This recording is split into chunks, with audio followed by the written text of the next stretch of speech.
Good morning, Mr. Fuller. How has travel been constructive during your existence?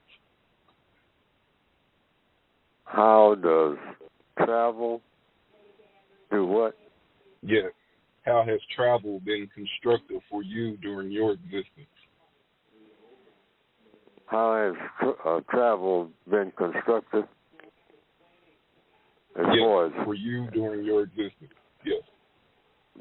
For me, doing what now? I didn't catch that last part. During your existence.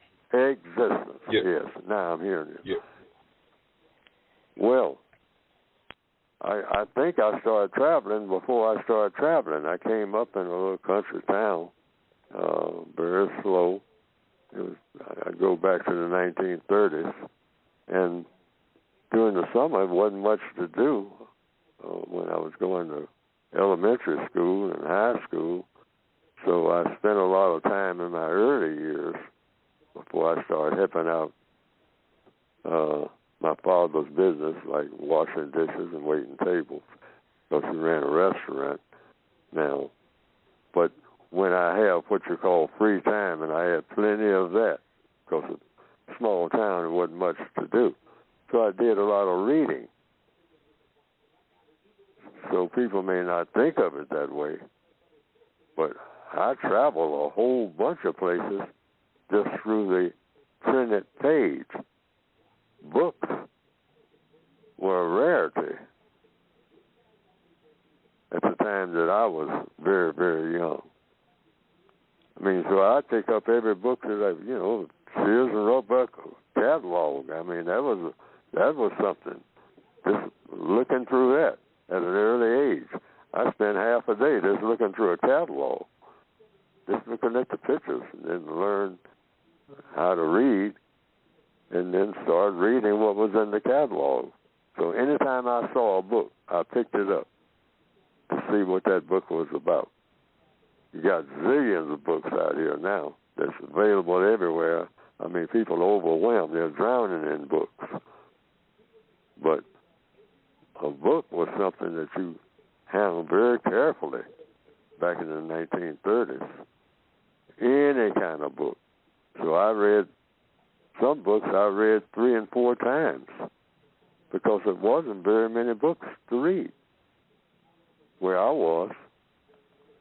And so I traveled in these books because the authors of those books were talking about places I hadn't been, or even in fiction books. They made up stuff. But I traveled in those fiction books. And that's how it all got started, that I started what you might call travel. So there's an old saying, travel broadens one, and that is true. But you can travel by finding out about things and places that you've never been. So when you go to these places, like particularly when I got into the military, I went to places I already knew about those places and had never been there, and had never talked at great length about those places to anybody who had been there. So I knew what to expect in some places, simply by reading books that someone wrote who had been to these other places and had certain experiences that they hadn't had before. Like when I went to Japan, I knew something about Japan, not a whole lot, but I had some idea of what it would be like when I got there. Why? Because I had read something about Japan. Not a whole lot, but some things. So I already knew. I think that answers the question. Okay, what's your second question, Ray? Yes, Mr. Fuller, is there a logic in the compensatory code being constructed by a black male, particularly born in the Northwestern Hemisphere during this time in history? Is there a logic of a black male doing what? writing the compensatory code born particularly in the Northwestern Hemisphere during this point in history?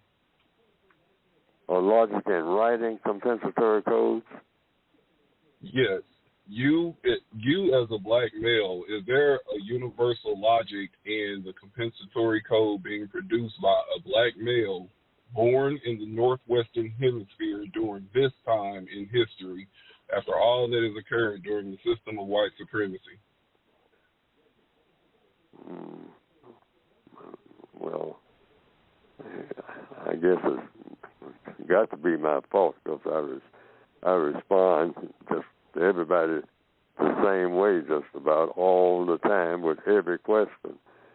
So there's something that's missing with me in my understanding of a question, but I'll try to answer it. And yeah, there's a logic in everything that people do, but you have to find out what's the best thing, what's not logical, and what is logical, if I understand the question. For every person, for every creature, logic just means a way of going about doing things. Cause and effect, that's what logic itself is. Do I do everything as Neely Fuller in my environment? Do I do everything in a way that is most constructive using the logic that will make me do the most constructive thing in every area of activity, in every move that I make? Because that should be everybody's goal. You do the most constructive thing. That should be, logically speaking, everybody's goal.